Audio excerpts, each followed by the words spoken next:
Hi friends, నేను ఇక్కడ ఒక హాస్పిటల్ బిల్ చూపిస్తున్నాను చూడండి ఒకసారి.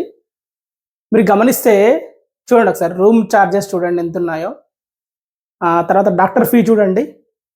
కింద మీరు గమనిస్తే ఇమేజింగ్ అని చూడండి. ఇమేజింగ్ అంటే నథింగ్ బట్ ఈ సిటీ స్కానింగ్, ఎంఆర్ఐ స్కానింగ్.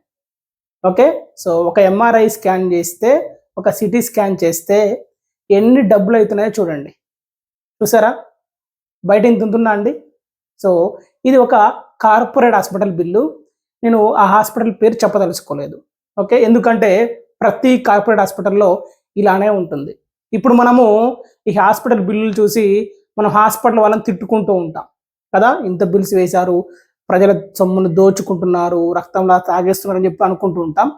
కాకపోతే హాస్పిటల్ వాళ్ళు వాళ్ళ వైపు నుంచి చెప్తూ ఉంటారు, సో మేము ఇంతమందిని మెయింటైన్ చేస్తున్నాము, ఇంత మెయింటెనెన్స్ ఖర్చులు ఉంటాయి కాబట్టి మేము ఇలా చేయాల్సి వస్తుందని చెప్పేసి వాళ్ళ తరపున చెప్పుకుంటూ ఉంటారు.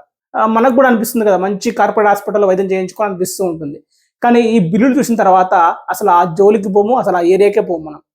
సో అలా కాకుండా మరి మంచి కార్పొరేట్ హాస్పిటల్లో మంచి బెస్ట్ వైద్యం చేయించుకోవాలంటే మన దగ్గర డబ్బులు ఉండాలి. డబ్బులు లేకపోతే కనీసం హెల్త్ ఇన్సూరెన్స్ పాలసీ ఉండాలి. హెల్త్ ఇన్సూరెన్స్ అంటే ఒక చిన్న ప్రీమియం మనము ప్రతి సంవత్సరం కడతాము. మనకు అనారోగ్యం కానీ, ప్రమాదం వల్ల కానీ హాస్పిటల్లో జాయిన్ అయితే కంపెనీ, హెల్త్ ఇన్సూరెన్స్ కంపెనీ లక్షల రూపాయలు హాస్పిటల్లో కట్టి మనము చిల్లి గవ్వ రూపాయి కూడా పే చేయకుండా బయటికి రావచ్చండి. ఇప్పటి వరకు కనుక మీకు ఇంకా హెల్త్ ఇన్సూరెన్స్ పాలసీ లేకుంటే కింద చూపిస్తున్న నెంబర్కి కాంటాక్ట్ అవ్వండి.